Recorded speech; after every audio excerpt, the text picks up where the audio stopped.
The fine line between common anxiety and a panic attack, often experienced in silence by millions of people, is a field of frequent confusion and a source of suffering. It's not just about feeling a little more apprehensive before an important presentation or having a busier day than usual. We're talking about intense physical and mental experiences that can be overwhelming and disorienting. For many, the term anxiety has become a generic umbrella for a variety of discomforts, but experiencing a panic attack is something qualitatively different. This distinction is crucial not only for those who suffer from it, but also for family, friends, and healthcare professionals seeking to provide appropriate support. Understanding the specific nature of these experiences, their potential triggers, how they manifest physically and psychologically, and the strategies for coping is a fundamental step toward regaining control and improving quality of life. This guide aims to demystify this difference, offering a thoughtful and empathetic look at what really happens when anxiety spills over into a panic attack, focusing on personal experience and underlying mechanisms without resorting to cliches or generalizations. Experiencing a panic attack can be an isolated event, but it often occurs within the context of generalized anxiety or specific anxiety disorders, such as panic disorder. Confusion arises because both share symptoms, but the intensity, duration, and unpredictability associated with a panic attack distinguish them. Anxiety, in its broadest sense, is a natural and adaptive response to stress, a survival mechanism that prepares us to deal with perceived threats. It alerts us to danger, motivates us to act, and helps us focus. The problem arises when this response becomes disproportionate to the actual threat, or when it occurs in the absence of an apparent trigger, becoming chronic and debilitating. It is at this point that anxiety transitions to a pathological state, and where the possibility of a panic attack becomes more imminent.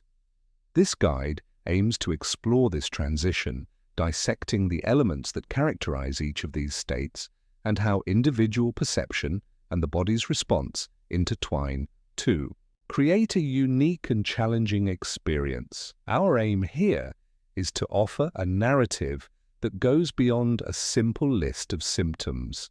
We want to delve into the subjective experience of those experiencing these situations, understanding that behind every palpitation, every cold sweat, every racing thought, there is a person struggling to understand and control reactions that seem to come from nowhere. The relevance of this material lies in empowering the reader to recognize the nuances, to differentiate fleeting apprehension from sudden terror, and to seek the most effective coping approaches. By unraveling the specific characteristics of a panic attack, its sudden nature, the overwhelming intensity of physical and cognitive symptoms, and the paralyzing fear of losing control or dying, we will contrast them with the often more diffuse and persistent nature of anxiety. This differentiation is the first step toward deconstructing the stigma associated with these disorders and opening a path of knowledge and self-compassion. Our particular focus is on how the mind and body react differently in each scenario. Anxiety, as a fundamental emotion, is present at various moments in life, shaped by our interactions, experiences, and predispositions. However, when this response becomes dysregulated, it can manifest in ways that profoundly disrupt well-being. A panic attack represents, in many ways, the culmination of this dysregulation, an explosion of physical and psychological symptoms that can be frightening in their intensity. Our goal in this material is to provide a detailed yet accessible overview of these differences, allowing the reader to recognize the signs in themselves or others and know how to proceed. It is a journey of understanding that aims to empower, demystifying what many feel without being able to name or explain, and pointing to paths to recovery and well-being. To deepen our understanding of anxiety and panic attacks, it is vital to examine the neurological and physiological manifestations that distinguish them. While anxiety, in its non-pathological state, is an alert orchestrated by the autonomic nervous system, specifically the sympathetic nervous system preparing the body for action, fight or flight, A panic attack represents a kind of short circuit in this system. Rather than a proportional response to a real threat, a panic attack is an abrupt and intense discharge of danger signals, even when the environment is safe. This dysregulation of the hypothalamic pituitary adrenal (HPA) axis and the amygdala, the brain's fear processing center, is accentuated during an attack. Consequently, there is an uncontrolled release of neurotransmitters such as norepinephrine and cortisol, culminating in overwhelming physical symptoms: intense palpitations, shortness of breath, tremors, dizziness, excessive sweating, and, crucially, the irrational fear of losing control or of an imminent catastrophic event, such as a heart attack or death. Delving into a new layer of analysis, it's pertinent to contrast the temporal nature of these experiences. Anxiety is often a state of anticipation or worry that can last for hours, days, or even weeks, with peaks and valleys of intensity. It's a state of prolonged alert, where the mind fixates on negative future scenarios, fueling a state of constant apprehension. Conversely, a panic attack is characterized by its sudden onset and short duration, usually peaking in approximately 10 minutes, although the residual feeling of exhaustion and apprehension may linger. This ephemeral nature, paradoxically, contributes to its terror. The rapidity with which symptoms manifest and the intensity with which they affect the individual create a sense of helplessness and unpredictability, fueling the fear that it will happen again. This variation in timeline and presentation reflects different patterns of neural and hormonal activation. An often underestimated aspect is the role of cognitive interpretation in both scenarios.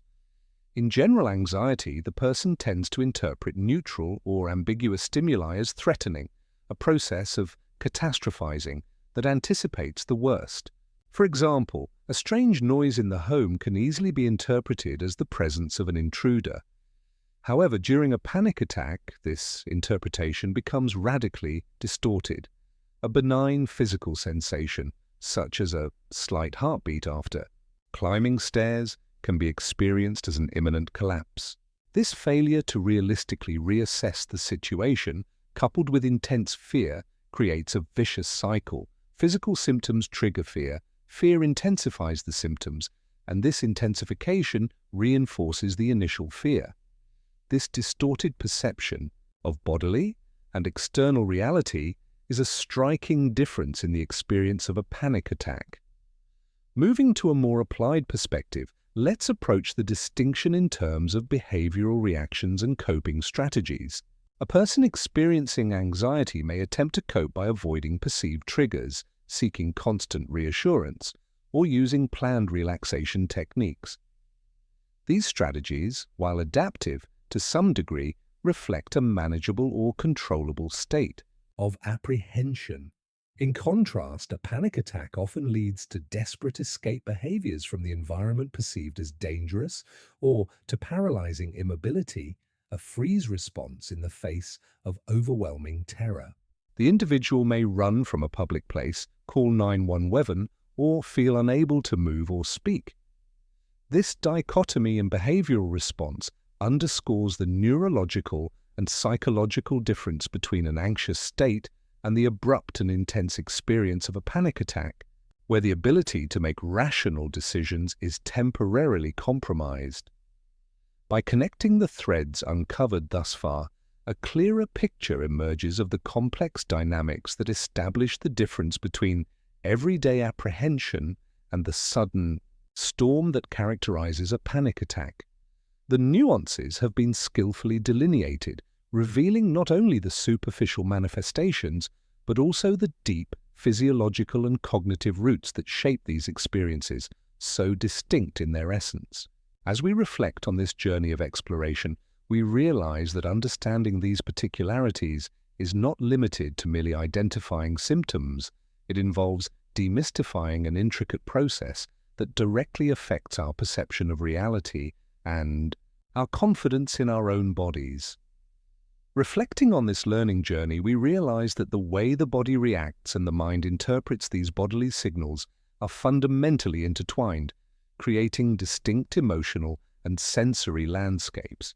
It's as if by understanding the gears of a complex clock, we can finally discern the constant ticking of persistent anxiety from the unexpected roar of a malfunctioning mechanism. This visualization allows us not only to name what once seemed indescribable, but also to begin to glimpse a horizon where control and serenity are, in fact, achievable and sustainable. From this perspective, clarity becomes even more defined when we consider the temporality and intensity of the experiences explored. The way these states unfold over time, from their genesis to their peak and eventual dissipation, offers valuable clues about the nature of their origin and the impact they have on the individual. Understanding this cadence is like learning to read the scores of complex emotions, allowing a deeper appreciation of the architecture of each experience and paving the way for management strategies that are truly aligned with their intrinsic characteristics. Even as the contours of our understanding have deepened, what emerges with particular relevance is how subjective interpretation acts as a catalyst, shaping the perception of threat and the organism's consequent reaction. This interaction between what we perceive and how we react is a crucial component in distinguishing between a more manageable state of alert and a moment of overwhelming despair. It is as if the lens through which life is observed can transform a breeze into a hurricane, or conversely, allow a storm to be understood as a passing passage. The convergence of these ideas equips us with a more robust and empathetic understanding.